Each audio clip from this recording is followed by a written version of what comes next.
Hello everyone, welcome back. आज हम लोग बातचीत करेंगे 1997 कोड पर, जिसे कि सुप्रीम कोर्ट ने स्वयं के लिए इंस्टीट्यूशनल अकाउंटेबिलिटी तय करने के लिए क्रिएट। इसके अंतर्गत 16 बिंदुओं की एक सूची है, क्योंकि यह स्पेल आउट करती है कि जजेस को किन वैल्यू को तरह के वैल्यू को अपहोल्ड करना है और इस तरह के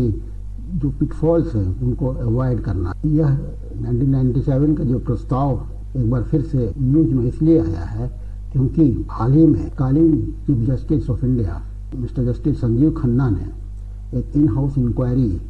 दिल्ली हाई कोर्ट के जज यशवंत वर्मा के खिलाफ शुरू करवाया था और यह प्रस्ताव 2014 में भी इन्वोक किया गया था, जबकि सुप्रीम कोर्ट ने इस तरह की इन हाउस इंक्वायरी को भी विजिट किया था। जबकि एक वुमेन एडिशनल डिस्ट्रिक्ट और सेशन जज जो मध्य प्रदेश से आती थी, उन्होंने यह आरोप लगाया था, उन्होंने सेक्सुअल हरासमेंट का आरोप एक मध्य प्रदेश के समय के जो सिटिंग हाई कोर्ट जज थे के विरुद्ध लगाया था। कोर्ट ने यह स्पष्टीकरण भी दिया है कि यह इस 1997 कोड के तहत जो भी इंक्वायरी की जाती है वह एक लीगल एक्शन है जजेस के विरुद्ध, जो कि अपने ऑफिशियल कार्य को करने के दौरान यदि वे जो सामान्यतः स्वीकृत मूल्य हैं जुडिशरी के, उसको अगर अपहोल्ड नहीं करते हैं तो उसकी इंक्वायरी के लिए यह कोड बनाया गया है। यह कोड यह तय करता है कि जजेस को किस तरह की एक्शन को नहीं करना है, उसको अवॉइड करना है, ताकि पब्लिक जनता का जो विश्वास हायर जुडिशरी में है वह बना रहे। इसके द्वारा यह भी बार फिर से रीअफर्म करने का प्रयास किया गया है कि जस्टिस जो है न केवल किया जाए, अर्थात न्याय न केवल किया जाए बल्कि यह न्याय ते हुए दिखाई भी देना चाहिए। इसके अंतर्गत जो बिंदु हैं उसमें सबसे पहले यह है कि जजेस जो कि हायर जुडिशरी में कार्य कर रहे हैं उनको किसी भी तरह का चुनाव नहीं लड़ना चाहिए, और इसके अंतर्गत यह चुनाव क्लब के हो सकते हैं, सोसाइटी और एसोसिएशन के हो सकते हैं। ऐसे चुनाव से जजेस को दूर रहना चाहिए। उन्हें इंडिविजुअल मेंबर्स, जो बार के इंडिविजुअल मेंबर्स हैं, उनके साथ भी घनिष्ठता नहीं बनानी चाहिए, और यदि कोई उनके सगे संबंधी परिवार के लोग अगर बार के सदस्य हैं तो ऐसे जजेस को कोर्ट में उनके समक्ष अपीयर होने से बचना चाहिए। जहाँ तक संभव हो उन्हें अपने आप को आइसोलेट करके रखना चाहिए, नहीं सुनना चाहिए जिसमें कि उनके परिवार के सदस्य या जिससे कि जिस ऑफिस को वो होल्ड कर रहे हैं उसकी डिग्निटी बनाई रखी जा सके, और साथ ही साथ वे अपने अप्रोच में इम्पार्शियल रहें। उन्हें ऐसे केसेस को क्लोज फ्रेंड उसमें इन्वॉल्व हों। उन्हें अपने निजी विचार को राजनीतिक पॉलिटिकल मैटर्स में व्यक्त नहीं करना चाहिए, कि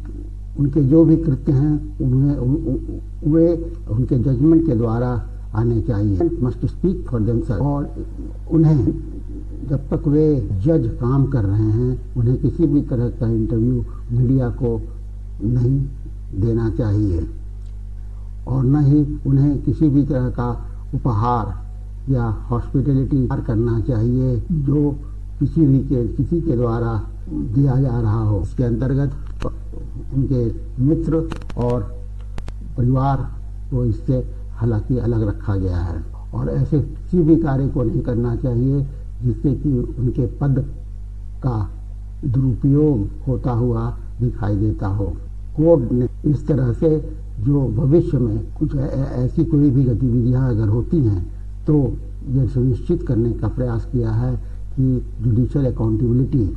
बनी रहे। इसके अतिरिक्त इस कोड में यह भी बताया गया है कि जजेस को अपनी निजी संपत्ति का ब्यौरा चीफ जस्टिस ऑफ इंडिया के समक्ष घोषित करना चाहिए। जो भी निवेश वगैरह हैं वे भी घोषित कर दिए जाने चाहिए, वे सभी पब्लिक डोमेन में होने चाहिए, और ऐसा की घोषणा अपने पदभार ग्रहण करते हैं उसके कुछ ही दिनों के भीतर कर देना चाहिए। हालांकि यह टाइम लिमिट जो है स्पेसिफाई नहीं किया गया है। ऐसा कि सुप्रीम कोर्ट ने ही 1995 के केस में, जिसमें कि फाइनेंशियल और प्रोप्राइटी का आरोप था बॉम्बे हाई कोर्ट के चीफ जस्टिस के ऊपर, उसमें यह पाया था कि जो आरोप लगाए गए थे और जो प्रूफ सामने आया था उसके बीच में बहुत बड़ा गैप। सभी कार्य जो बैड कंडक्ट के अंतर्गत आते हैं उनको 1997 के प्रस्ताव में, जो कि 1997 का कोड भी कहा जाता है, उसमें इसको सम्मिलित किया गया है। संपत्ति की, निजी संपत्ति की घोषणा जो जजेस को के द्वारा किया जाना है उसे कॉन्फिडेंशियल रखना है, और लेकिन इसके ऊपर सुप्रीम कोर्ट का जो स्टांस है वह समय समय पर बदलता भी रहा है। उदाहरण के तौर पर 2009 में जब एक पूरी मीटिंग हुई, सुप्रीम कोर्ट के जजेस की मीटिंग हुई थी, उसमें यह डिसाइड किया गया था कि जजेस को अपनी संपत्ति का ब्यौरा उनकी स्वेच्छा के आधार उनकी स्वेच्छा पर आधार पर घोषित करना चाहिए। कई तरह की घोषणाएं सुप्रीम कोर्ट की वेबसाइट पर की भी गई थी, लेकिन 2018 के बाद से इस वेबसाइट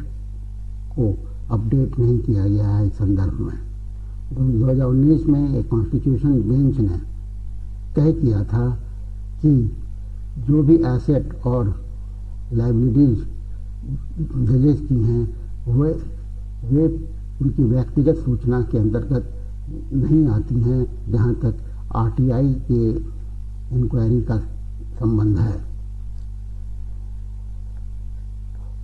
वेबसाइट में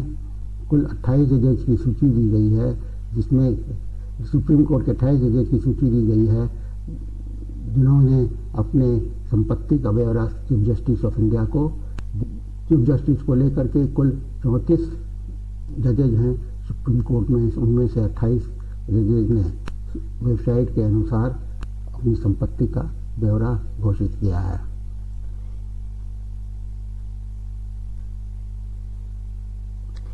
इसी के साथ मैं इस वीडियो को यहाँ समाप्त करता हूँ और आपसे अनुरोध करता हूँ कि वीडियो को लाइक करिए, शेयर करिए, कमेंट करिए और चैनल को सब्सक्राइब करते हुए बेल आइकन के बटन को प्रेस करिए। Thank you for watching.